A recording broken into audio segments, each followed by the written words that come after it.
Spartan 3E family of FPGA, that is field programmable gate array, is specifically designed to meet the need of high volume cost sensitive consumer electronic applications. So this is a Spartan 3E Digilent Spartan 3E Basis 2 kit, which is a FPGA development board.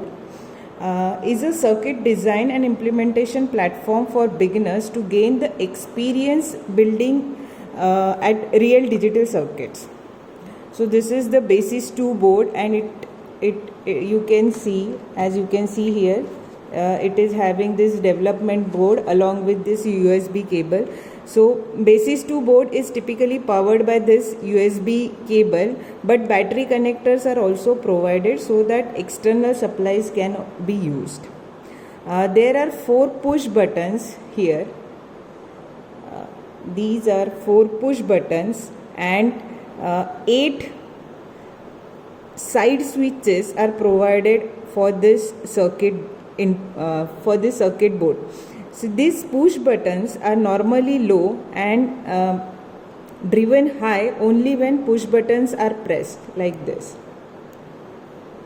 Side switches are generates constant high or low inputs depending on the position. This is low and this is high. So right now these are all configured for high, that is logic 1, or we can say that plus 5 volts.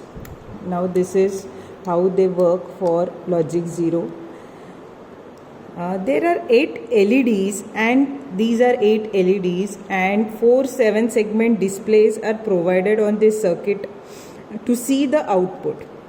These LEDs are LED anodes are driven from FPGA via current limiting resistance. So they will illuminate when logic 1 is written to the corresponding FPGA pin. This is the FPGA IC of this Basis 2 development board.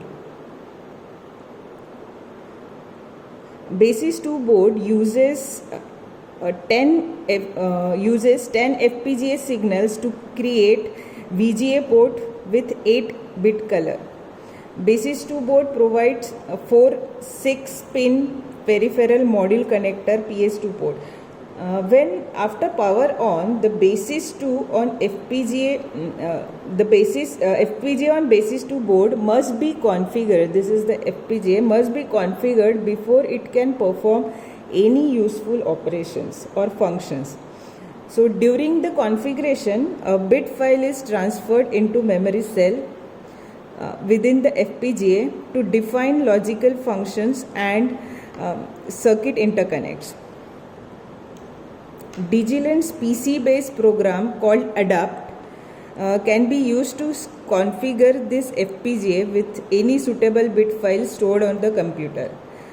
Adapt uses this USB cable to transfer the selected bit file from the PC to FPGA.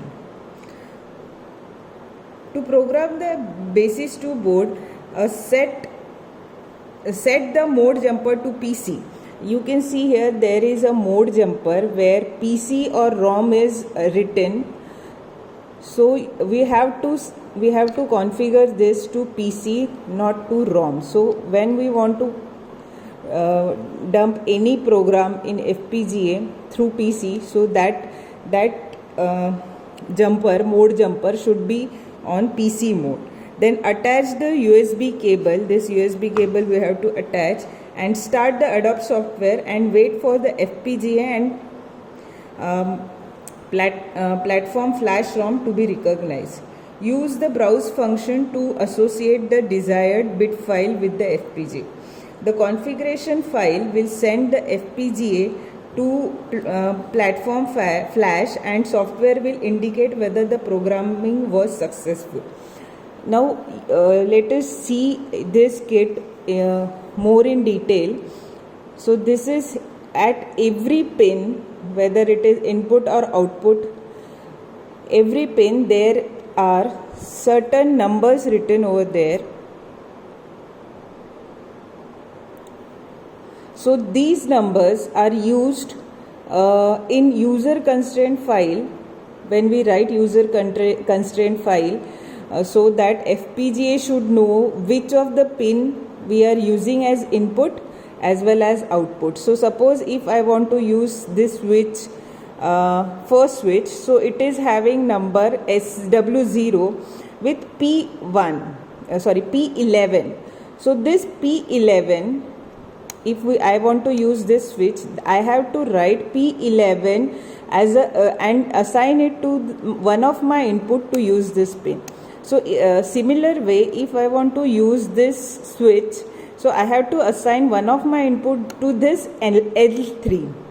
Okay, so if we want to configure the output, then here also those names are provided. Each LED is having its unique number. So if I want to see the output on this LED, so I have to assign my one of the output to this M5 pin.